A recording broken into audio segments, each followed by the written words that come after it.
The Allen Lund Company thanks all the hard-working drivers who are moving goods across the country. We can't do it without you.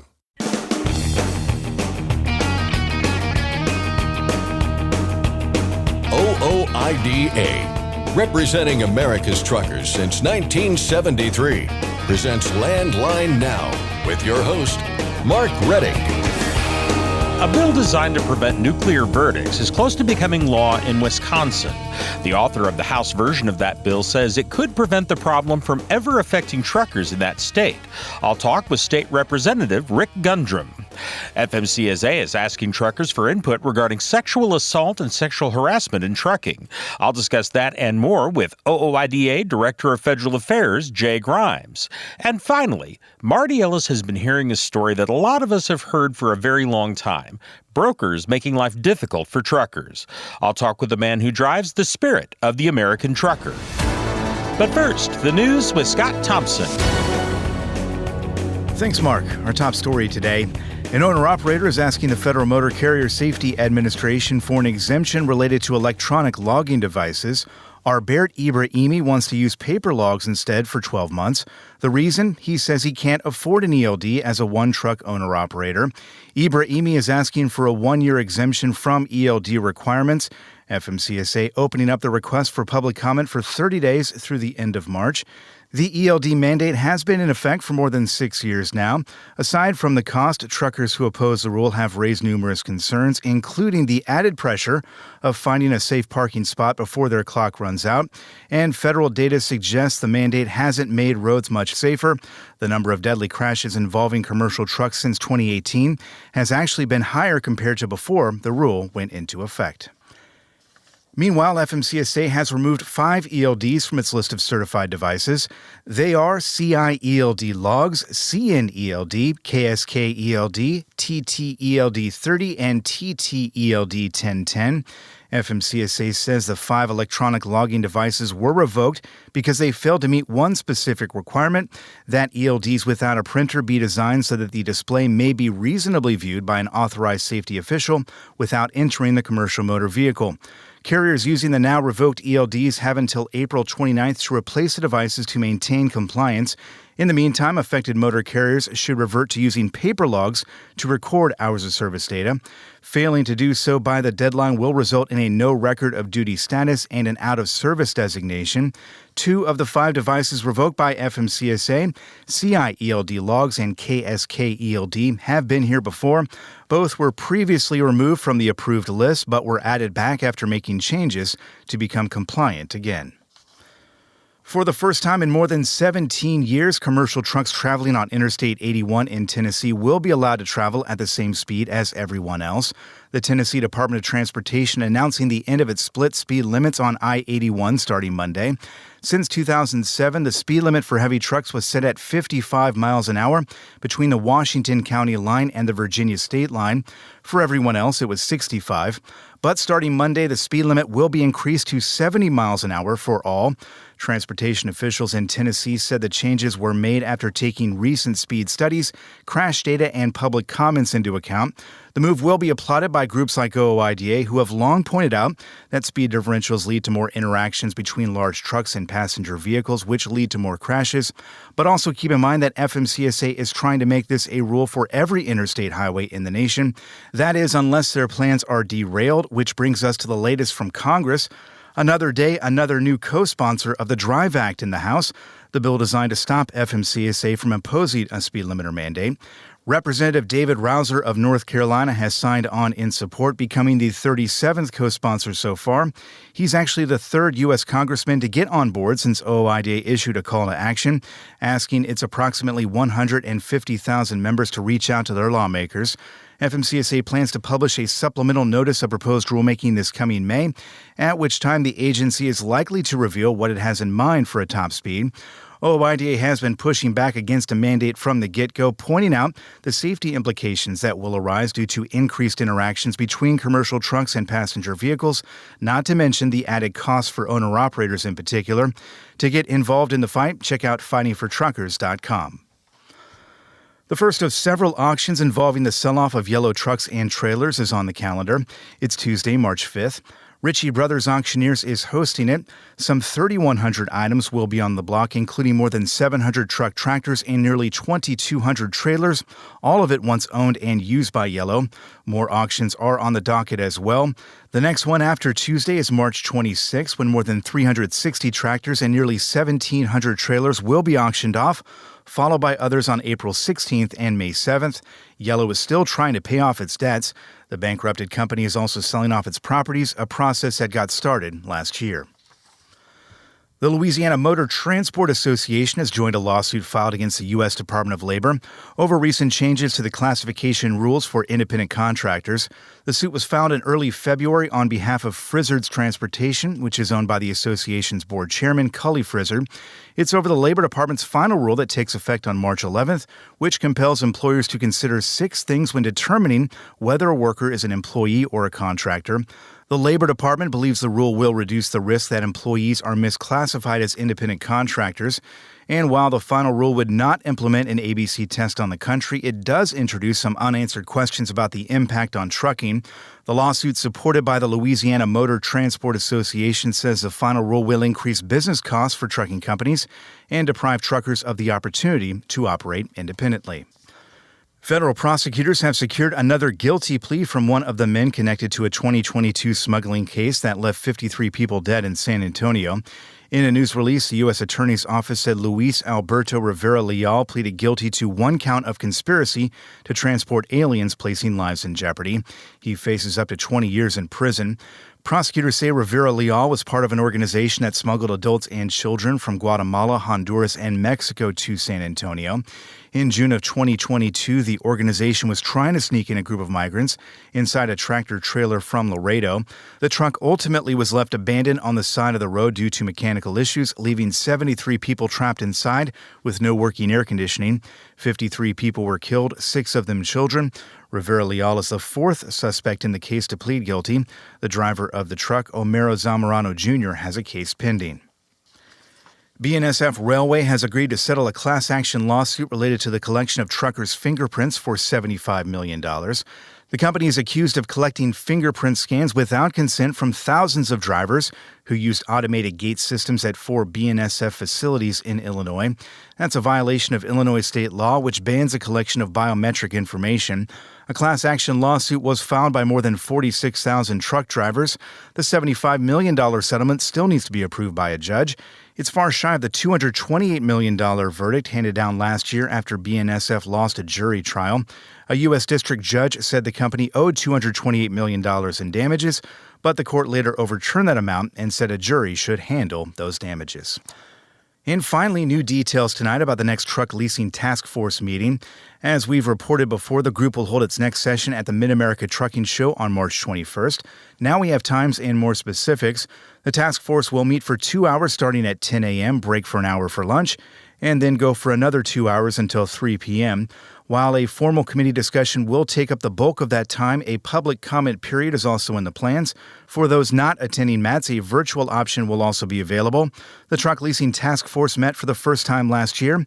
FMCSA has tasked committee members with examining the terms, conditions, and equitability of common truck leasing arrangements and their impact on owner-operators. That's Landline Now News for today. I'm Scott Thompson. Thanks, Scott. Next, the author of legislation designed to prevent nuclear verdicts in Wisconsin discusses the bill and the issue behind it. We'll be back in just a moment with more of the program. I'm Mark Reddick, and this is Landline Now. Thanks for listening. Be sure to like and subscribe. If you want more content, go to landline.media to get updated news, information, and archived editions of our show. Once again, that's landline.media. Capital Reman, your leader in remanufactured diesel engines and components, is celebrating its 10th anniversary. Let us help you avoid costly downtime and repairs by visiting capitalreman.com today. Use code OOIDA10 to receive your member benefits.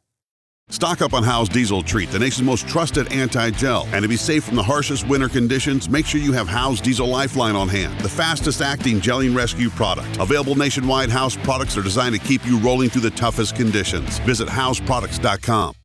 Attention professional drivers, are you behind on your tax filings? You owe money? Integrity Tax Relief Group frees drivers from IRS trouble. You watch the road, we'll keep an eye on the IRS. Call now, 855-976-4291. Buckling up keeps everyone safe on the roads. Learn more at www.sharetheroadsafely.gov. Paid for by FMCSA. Landline Now, welcome back. A bill designed to prevent so-called nuclear verdicts is close to becoming law in Wisconsin. At this point, the bill has passed the legislature and is awaiting action by the governor in order to become law. The measure, AB 647, was introduced by Representative Rick Gundrum of Slinger, Wisconsin, who says he introduced the measure after being made aware of the issue by a trucking operation in his district. I spoke with Representative Gundrum about the bill and the issue behind it. Well, obviously, I'm on the line to talk about your bill, AB 647, dealing with these so-called nuclear verdicts.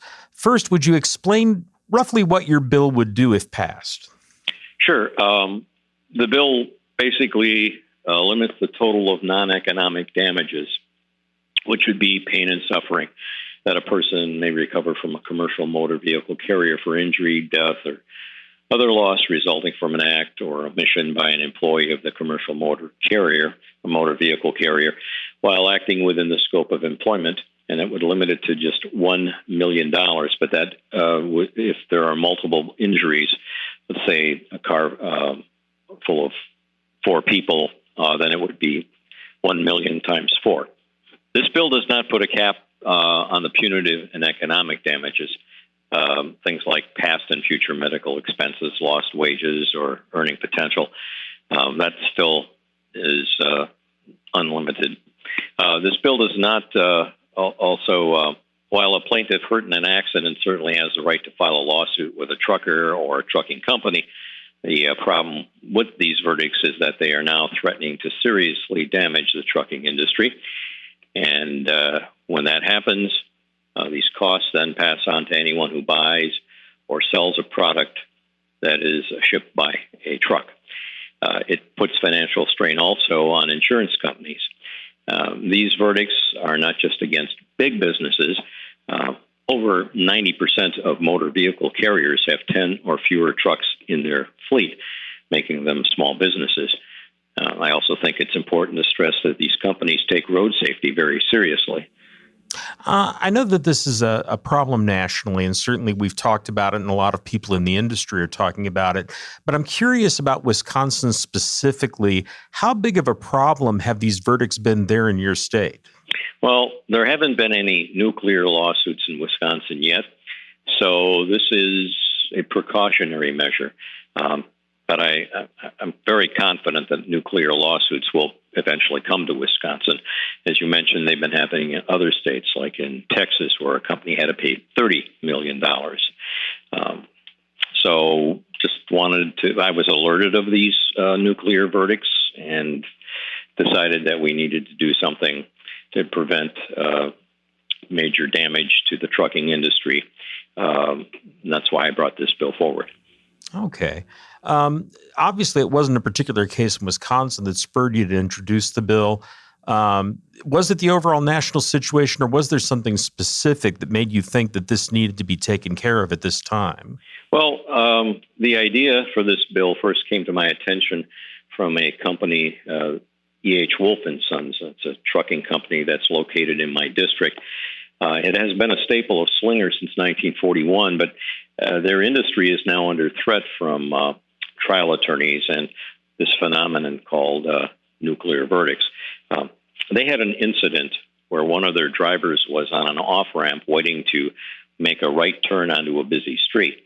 When the traffic cleared, the driver proceeded and he hit a car that was in his blind spot.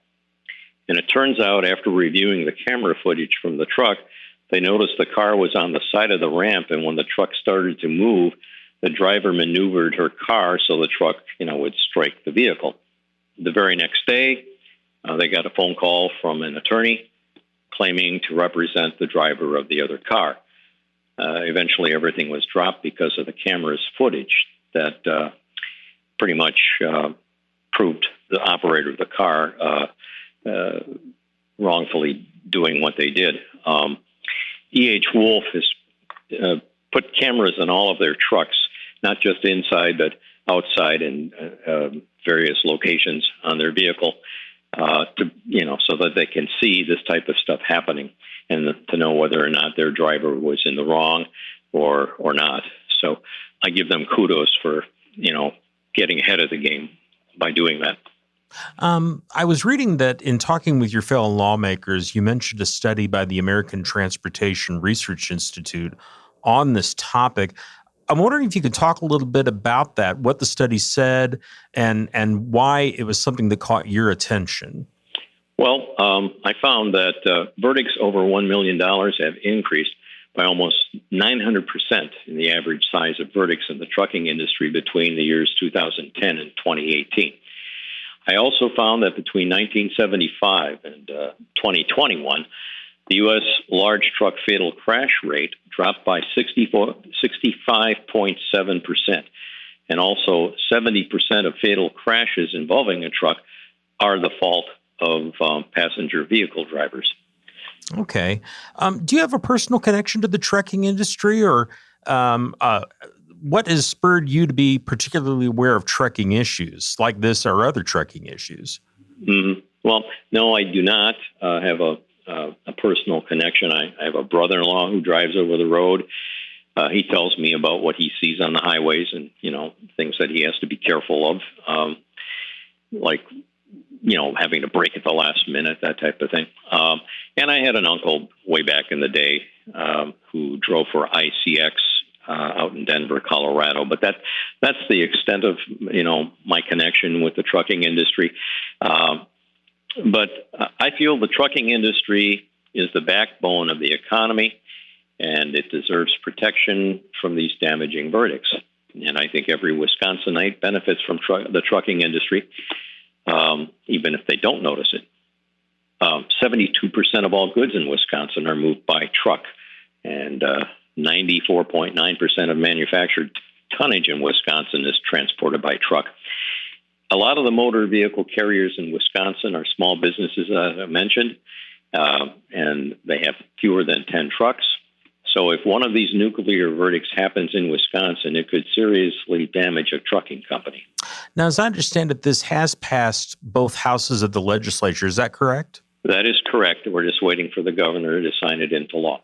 How was support in the legislative branch? Was it pretty broad? Did you have a lot of feedback from fellow lawmakers? Yes, not as much as I thought I would get as far as the negative side of things, but we didn't get the bipartisan support I was hoping for. We did have some bipartisan support at the committee level in the Assembly. However, then afterwards they changed their vote to a no. Did they indicate why they did that? The word was that they were contacted by the governor's office and were told, don't get behind this. So that's very frustrating. But because those several individuals brought up some good points and, like I said, thought it was a good idea. And I thought, well, great, we're heading down the path. But again, it's waiting for the governor. It's sitting on his desk right now to sign it into law. And I'm optimistic we'll still get it signed into law, but I'm not sure. Yeah, I was wondering if that contact by the governor's office was any sort of indication of which way he might be acting on the bill. Have you heard anything from the governor's office directly on that? No, I have not. But I do know that personal injury attorneys are totally against this because they came and testified, but not a large number of them for the hearings. But there were a couple, and I'm sure that the way the game is played, no matter who the governor is, whether it's a Republican or Democrat, there are lobby groups that bend ears at the governor's office as well as our ears on bills. So we'll just have to wait and see. You mentioned lobbying groups bending people's ears, and obviously that's part of the legislative process. I'm curious, were there any lobbying groups that were bending ears in support of the measure? Yes, so the Petroleum Marketers Group, there were a couple of other trucking lobby groups, transportation lobby groups that came and testified and, brought up some good points. So, in favor. Let's kind of look toward the future a little bit here. I know that you're waiting for the governor and there's no certainty in terms of which way he might go, although you said you were optimistic. If the governor does veto this measure, do you think you've got enough support in the legislature to override that veto? Well, we right now only have 64 in the Assembly. We need 66. And then in the Senate, we do have the supermajority to override a veto. Unless we could get, two more individuals, legislators from the other side to vote with us, that would be the only way we could do the veto override. Okay. What's the next step of the process? If it gets passed or if it gets vetoed and you're not able to override, where do you go from here? Well, next session, because we have now adjourned the session last week, Thursday. So we'll put it in the hopper and bring it out again once the next session starts up. And there's room for some negotiation. I'm sure that the $1 million cap gives individuals heartburn, mostly in the personal injury attorney's purview. So, and as the author, I'm willing to negotiate and make some adjustments with the cap, but it has to be reasonable. We can't, be setting the cap at $20 million or something like that, Well, that's all I have, sir. Is there anything else that you think you want to add, or maybe I didn't ask about, I should have, or any message you want to get out to the trucking community about this? Well, be safe. And obviously, the trucking companies, whether they're a small operation or the bigger companies, should become aware of this if they haven't already, and learn what they can do to get something like this put into place in the state that they operate out of. That's very important. You see signs, at least in Wisconsin, up and down the highway, billboards, hit by a truck, give me a call, that type of strategy, even on TV and radio. So they're out there. And like I said, we haven't had a nuclear verdict yet in Wisconsin, so we want to try to fend that off before that even, gets that far. And I think legislation like this helps with that. Well, sir, thank you very much for your time. I certainly appreciate it. Sure. That was Representative Rick Gundrum of Slinger, Wisconsin, talking about his bill, AB 647, which is designed to limit so-called nuclear verdicts in the state. OOIDA recently issued a call to action encouraging members and other truckers in Wisconsin to call the governor's office and ask that he sign the Senate version of Representative Gundrum's bill, SB 613, into law. Again, that bill is SB 613, and you can contact the governor's office at 608-266-1212. Again, that phone number is 608-266-1212. We'll be back in just a moment with more news and information. Please stay with us. I'm Mark Reddick, and this is Landline Now. Penske owns and operates some of the best-maintained vehicles on the planet. Our used trucks come with a 5-year maintenance report and pre-sale inspection. So if you're in the market for a top-quality pre-owned truck, look no further. Search our inventory today at PenskeUsedTrucks.com. Control your toll costs and eliminate tolling headaches with Prepass Tolls. Prepass Tolls means toll volume discounts. Just one invoice for all tolls and fewer violations. Call 877-878-5970 or go to prepass.com. Ready to make more money? Use a better load board. For a limited time, get 50% off Truckstop Loadboard Pro. Just go to truckstop.com/go and enter promo code READY2023 when you purchase Loadboard Pro. It's tested and proven. Burn 2.1% less fuel when you balance all wheel ends with Centromatic. Call 800-523-8473 to get the OOIDA discount.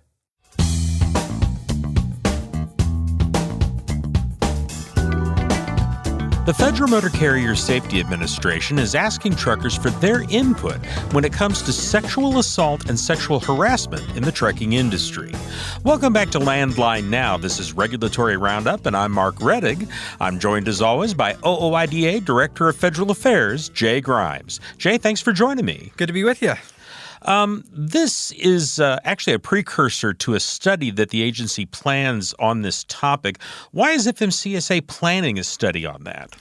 Yeah, this is one of the recommendations from the Women of Trucking Advisory Board that has been established within the last couple of years to really try and improve recruitment, retention of female truck drivers, address some of the problems that current drivers have to face, and certainly sexual harassment and sexual assault is among them. And, there was a previous study that FMCSA and DOT did a couple of years ago, but the Women of Trucking Advisory Board really thought that it needed to be perhaps better set up, better organized, better conducted to really get some more quantitative feedback from women who have experienced these problems within trucking. So FMCSA is sort of in the process of putting that study together and have put out a few different questions to get feedback on and exactly how the study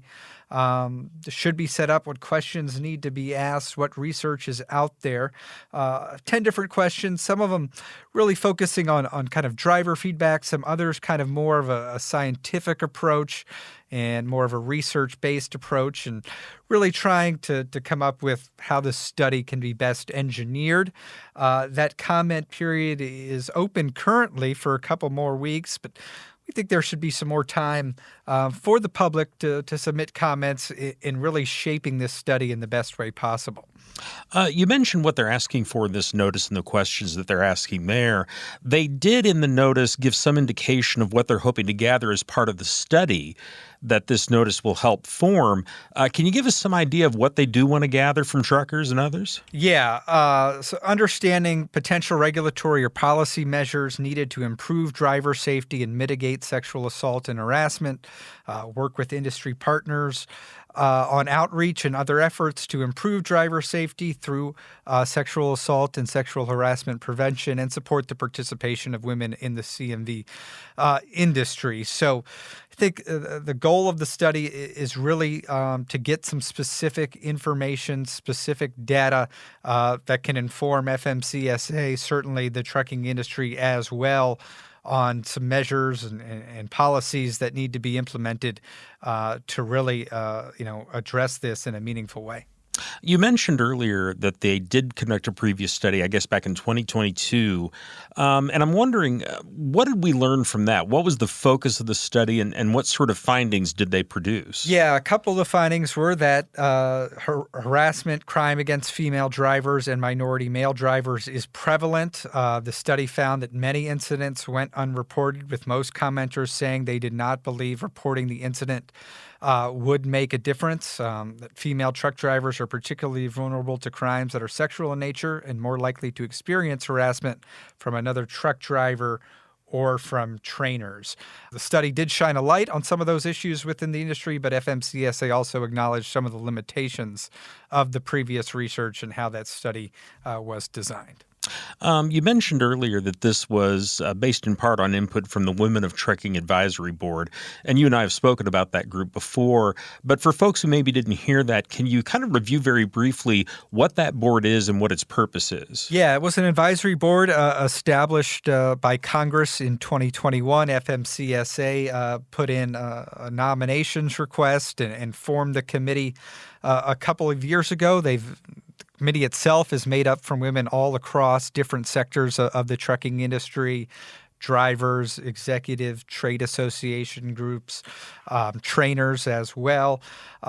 They've met quite a few times over I think dating back to 2022, putting together a report to FMCSA on a whole number of recommendations and different policies that FMCSA Congress could take, and this was one of their recommendations. Regarding the information collection that's underway right now on this topic, how do people offer their input, and what is the deadline?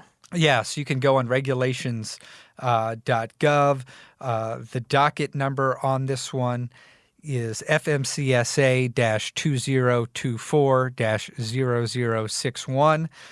The public comment period currently is open till March 11th, but we've asked FMCSA to extend that comment period another 30 days. Hopefully, FMCSA will allow that, but right now, comment period open till March 11th.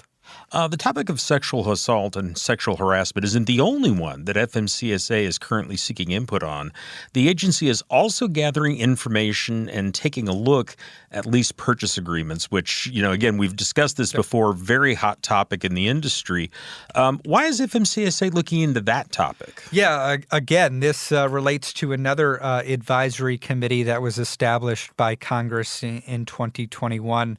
The Truck Leasing Task Force. And that committee, has met a few times. I think the Women of Trucking Advisory Board got a little bit of a head start, but the Truck Leasing Task Force really looking at these inequitable lease purchase agreements, trying to provide some guidelines, some recommendations to not only the Department of Transportation, the Department of Labor, the Consumer Protection Financial Bureau as well, in terms of really trying to give these entities a better understanding of the problems with these agreements, what the hardships that drivers who have gone through the process have faced, and I think that the Truck Leasing Task Force is kind of going through their work. They've met a few times and continuing to come up with some recommendations, and each meeting is kind of focused on some different aspects of truck leasing agreements. But FMCSA has put out a formal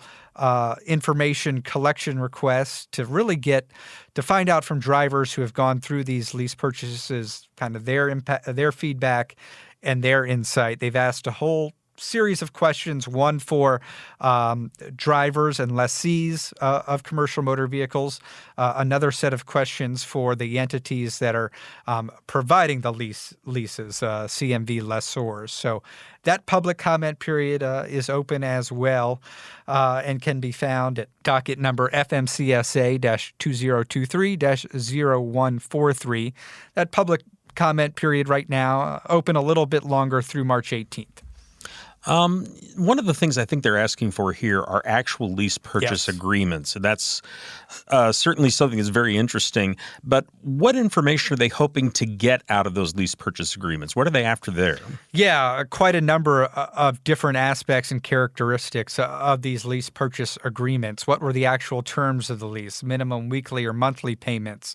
What was their structure? The start and completion dates? Make, model, year of the truck, vehicle information. How did you find out about this lease purchase agreement? How was it marketed to you? What were you told about how it was going to work? What were the work conditions you were going to expect? So kind of a whole host of feedback that the agency wants to find out really about how individuals got interested in lease purchases, perhaps what they were sold on, and what was the actual reality.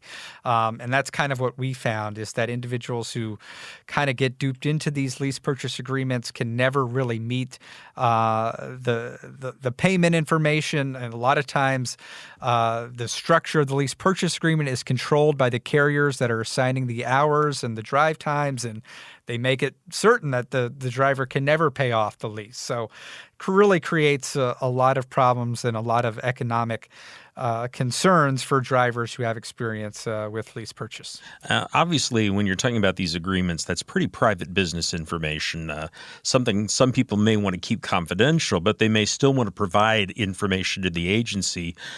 What is the agency doing to help truckers keep some of that information private? Yeah, so they've outlined sort of a process where if an individual who wants to submit information, wants to submit public comments, but wants to keep confidential business information private or personal information private, they can submit that kind of through a little bit of a separate process where they mark their comments and note each page with a designation called PROPIN, PROPIN, to indicate that it contains proprietary information. FMCSA will treat those submissions as confidential under the Freedom Information Act and won't be disclosed on the public docket. Of course, you can always go through the old-fashioned way and redact any information that you want to submit. But if you kind of want to put in some extra safeguards, FMCSA has outlined that in the public comment period process on this one. Okay. Well, finally, the Mid-America Trucking Show is rapidly approaching, and FMCSA plans to have several events at the big show. The first of these is a seminar on a new registration system, and I know there are several things that truckers deal with that are referred to as registration. What specifically are they referring to here? Yeah, this is sort of a long, ongoing process, and perhaps it sounds like FMCSA is going to take another crack at it on really reforming the way that motor carriers apply for their operating authority, register with FMCSA. This kind of first came up about 10 years ago in trying to make a lot of this process more online. Hopes of making it easier for not only the drivers and the motor carriers, but also from FMCSA's end. There's been a whole host of problems in dealing with the information technology surrounding that process, and FMCSA has kind of delayed it, kept open the paper registration as well, but I think they are trying to come up with a way to modernize the unified registration system. They held a stakeholder meeting in Washington, D.C. a couple months ago. I know they've got a pending rulemaking proposal that they're also going to undertake, and I think MATS is going to be another opportunity to not only educate drivers, but gather some feedback on what the industry would like to see from any reforms that come up over the next year or two. Another seminar is covering a bit of a broader topic. They say key programs and policies, which raises the obvious question, which key programs and policies are we talking about? Yeah, that's kind of going to be the question that we're going to find out at MATS here in a couple weeks. And, FMCSA, I think, does a pretty good job usually every year of providing the drivers in attendance on some updates that FMCSA is working on. So this one is described as key programs and policies, rulemaking, general updates, information on entry-level driver training, CDL grants, truck parking, and really work zone safety and how we can reduce crashes in work zones, especially as all this infrastructure money gets allocated to different states and different projects across the country. You can speculate. We might hear a little bit. I know we've got a couple of rules, mainly speed limiters and autonomous vehicles that are working their way through the FMCSA regulatory process. Not sure if FMCSA is going to touch on those or not, but I know those are going to be at top of drivers' minds. Certainly something we want to perhaps hear about, or maybe not so hear about how FMCSA might be doing away with the speed limiter proposal here at Match, which is going to be down in Louisville, March 21st through 23rd. Well, fantastic. Jay, thank you so much for all the information. We sure appreciate it. All righty. Thank you. I've been talking with OOIDA Director of Federal Affairs, Jay Grimes. And folks, we will have links to where you can comment on those two proposals we mentioned earlier, as well as information on these seminars at landlinenow.com. I'm Mark Reddick, and this is Landline Now. Are you tired of the IRS following you around like a dark cloud? Call 888-557-4020 and get your life back. Dispatch, I picked up that load of steel, so I'm ready to roll. Sounds good. Remember, we're getting paid by weight, so make sure to use a CAT scale. I wouldn't weigh anywhere else. Forget misaccuracy when you're truck on a CAT scale. Since you started, what you've loved about trucking is the freedom. Heading out on your favorite route a good driving song, and thinking about truck insurance. Well, maybe not that last one. That's why we're here. At OOIDA, we have a full range of truck insurance products, expert advice, and great customer service, helping you get the right coverage for your operation. Go to OOIDA.com, because your job is to drive. Our job is to help with everything else. Landline Now. Welcome back. Every week we check in with Marty Ellis, who drives OOIDA's tour truck, The Spirit of the American Trucker. Marty has been hearing a story that a lot of us have heard for a very long time. Brokers making life difficult for truckers. In this case, the culprit is fine print in the broker-carrier agreement that's allowing those brokers to, in Marty's words, nickel and dime the trucker to death. So Marty offers some advice on the topic. Carolina west to Denver, up to Bangor, west to Austin, coast to coast, sea to sea, sail on, sail on. Well, Marty, how are you doing? I am lovely, Mark, and you? Very well, thank you. Where is our call finding you today? Well, I'm just sliding into the Petro at Ocala, Florida. One of my travel days here, but yeah, I'll be here the 1st and 2nd of March, and it has 240 parking spots, 13 showers, and an iron skillet and a Wendy's. So it should be a good stop for me. Yeah, iron skillet's always good. That's always good. I'm glad to hear they got a full-service restaurant there. Absolutely. Well, let's talk about some of the topics that you're hearing about. And one of them is one that I have heard, most of the years that I've been here, which is brokers nickel and diming owner-operators. I'm kind of curious, how is it that they're nickel and diming them this time? It's finding anything and everything to basically find a driver for. Whether it's they get loaded late and they're going to arrive late, well, they'll still want to charge them for being late, even though the broker was updated throughout the whole time. And to me, that's just ridiculous. Another thing that they have been doing here lately is a lot of the brokers have an app they want you to download on the phone and then do your check-ins through it. And some of them, it's very passive and they just track you. Others, you have to actually go on to the app. So everyone's different. And of course, you know, if this is your first time using it, you have no idea. So you're kind of learning as you go. And so if there's a mistake made, or even if their own software isn't working correctly, they want to fine you for not using that app correctly and using their tracking correctly. So, you know, some of this basically fine print on the agreement you have with those brokers can get really crazy. I'm not a smart enough guy apparently to read those contracts and understand all the ins and outs of them. And thank God I don't have to do that for a living. But these poor drivers are put in a pretty bad position because they need brokers, because that's where all the freight is at. You know, every once in a while you can find your own freight, but for the guys working off the load boards, they're kind of at the mercy of the broker. And when you have brokers that I believe are a little bit unscrupulous to purposely try to find ways to even make the rate lower than what it was, you know, when you first agreed to it, it turns this into a very big adversarial situation for our owner operators out there. Yeah, and you know, it sounds to me, Marty, that this is kind of the on your own authority version of the lease-purchase contract some people are facing, where the carrier's making money off the trucker instead of off of hauling freight. And it seems like here the brokers are making their money off the trucker instead of on the hauling freight.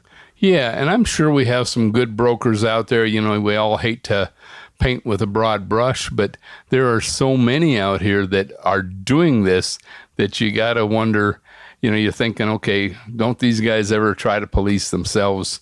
I get it, you know, during the times that the rates went up as quick, you know, as they did a few years ago.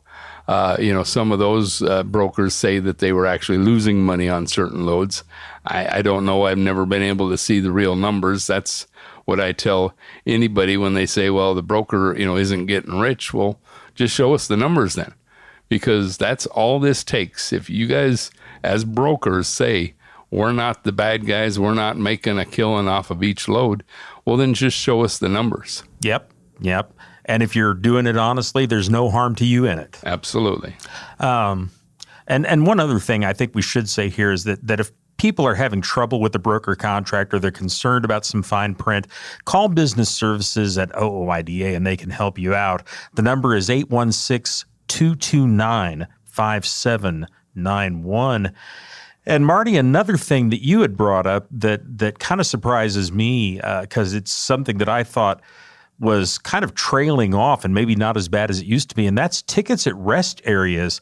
Is this kind of the same thing that we saw before, or what's going on? Yeah, I mean, right now, I think it all depends on how their parking lot is marked, but most of the complaints I'm getting is being basically rousted up in the middle of the night, and sometimes they don't even do that. They just put a ticket on your window, and there you're sleeping soundly thinking everything's fine, and you wake up in the morning to a $200 ticket in some cases.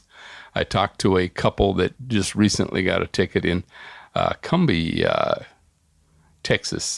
They're on I-30. There's a rest area there, east and west, and the local police department is out there writing tickets, and where they're writing tickets where the folks are parked, there is no sign saying no parking. There is a yellow line painted on the ground, but that's, to me, not a designation that this is not a parking spot. Is it a designated one with lines on each side? No, it's not. But I think being out of the way and there still be room for trucks to maneuver and cars to maneuver around you, I don't think it's correct. I think it's just a money grab in a way a small community has decided it wants to get some extra revenue. This is like speed traps in some small towns, and they do take advantage of people passing through to kind of line the coffers of City Hall. You mentioned Texas, Marty. Is that something you're just hearing about in Texas, or are you hearing about this problem in other states as well? In other states as well, and one of the other recent ones was New Mexico, and it was kind of the same situation. And that person, they wanted to give him a ticket for impeding traffic.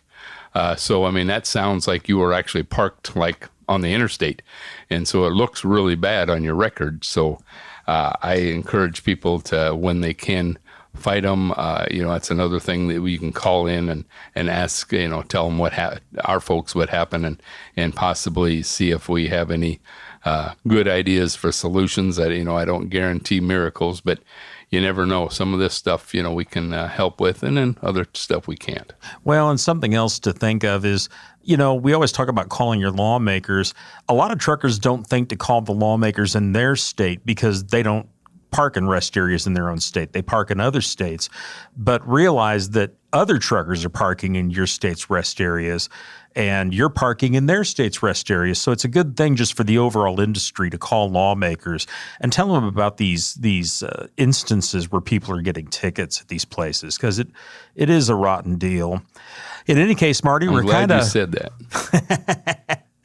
We're kind of out of time here. Why don't you tell us real quick where you're going next? We're going down to the TA in Vero Beach, Florida. It's I-95, exit 147, has 162 parking spots. I'll be there March 4th through the 6th. Okay, well, fantastic. Take care, Marty, and we'll talk to you soon. All right, be safe out there. Brothers of the highway, children of the wind. Once again, that was Marty Ellis, who drives OOIDA's tour truck, The Spirit of the American Trucker. You can find Marty's next stop on our show and every day at our website, landlinenow.com. That includes truck stops, truck shows, and other special events across the country. That's our show for today. Thank you very much for joining us. I'm Mark Reddick, and this is Landline Now.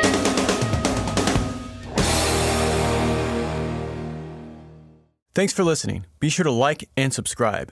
If you want more content, go to landline.media to get updated news, information, and archived editions of our show. Once again, that's landline.media.